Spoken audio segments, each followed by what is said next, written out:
Charlotte Amalie looks small on a map, but once you step off the ship, it feels way bigger than you expect. There's history, hidden streets, views, and way more personality than I imagined. So here are 10 things I genuinely didn't know before visiting, counting down to the one that surprised me the most. One of the first surprises was realizing this is a US island, which sounds small and pretty obvious, but it makes everything way easier. Your phone works, no international plans, no roaming stress, no extra planning. You step off the ship and everything just kind of feels familiar. And the same thing goes for money. It's US dollars, so there's absolutely no need for currency exchange, no conversions, no confusions. It's pretty easy and makes the whole port day feel simple and relaxed from the very beginning. And if you want to do something a little risky with your USD, there's this hidden casino in the cruise port. I've been to this cruise port many times and I never even noticed there was a casino. It's pretty nondescript outside, but on the inside it's very nice, and there's a bar that's fully stocked as well. Now it's important to note that this is the Royal Caribbean port.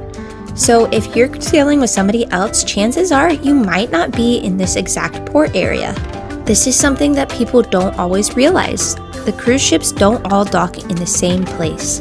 There are different ports, and that totally changes walking distance, directions, and what's nearby.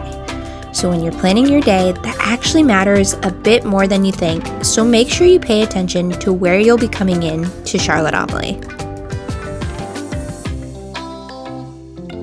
Moving on to number 6, it's that some water excursions pick you up right at the port. This actually surprised me that some water excursions literally pick you up in the port and you don't have to take a taxi anywhere, you don't have to meet off site. You walk off the ship and you're basically already there. It makes planning snorkeling, boat tours, and water activities so much easier. The 5th thing that I wasn't aware of is that shared taxis make everything so much easier, and they're very accessible from the cruise port. And you'll see a ton of them downtown where you can just hop on if you don't feel like walking back to the cruise port.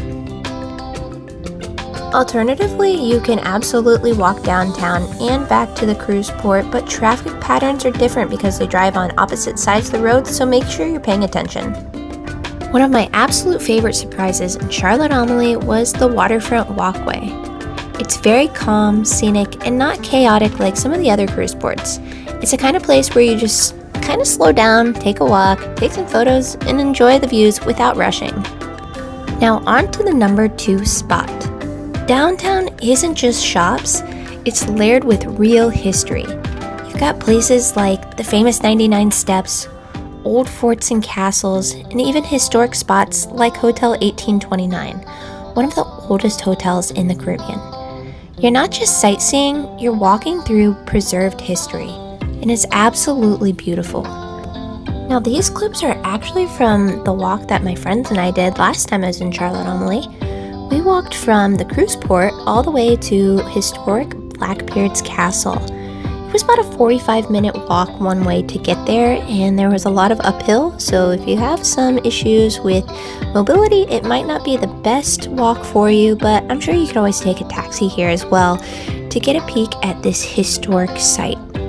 Entrance into this area was absolutely free, so it was a fun thing to do and pretty low commitment, and it was definitely giving some Pirates of the Caribbean themes. We walked all the way to the top of this tower where we had panoramic views of the island. It was absolutely beautiful, and it was an amazing spot to take some pictures. What do you think? I definitely recommend checking this place out. So the first time we came to St. Thomas in 2019, we did a snorkeling excursion, and it was so easy because they picked us up right by the port. It was one of those days that just felt effortless and fun, and I even saw a really old sea turtle, and it was so cool. If you've been to Charlotte Amalie, what excursions have you done, and what would you recommend? Now, before I get to the number 1 spot, I just wanted to mention that Charlotte Amalie has a lot of really nice gift shops, and they're all within the walking distance of downtown. And there's a lot of really nice storefronts, a wide variety of things that you can pick up for souvenirs, and maybe even some things that you might have missed from home. Don't forget that you can use your USD, but you could also use credit cards as well. Now, the number 1 spot is dedicated to the biggest surprise by far, and that was the side streets, the alleys, the staircases, the hidden paths, and all the quiet corners that you can find in Charlotte Amalie. The road less traveled spaces are where Charlotte Amalie really comes alive, and that's where a lot of the charm is. That's where the beautiful views are, and that's where it feels real. This is a beautiful island. It feels very safe, and there's so much greenery and so many big blue sky views that you can find wherever you explore in Charlotte Amalie. Charlotte Amalie isn't just a cruise stop, it's an experience. It's slow, it's layered, it's historic, it's colorful, and it really rewards curiosity. If this is your first time here, don't rush it. Wander, explore, and always take the road less traveled.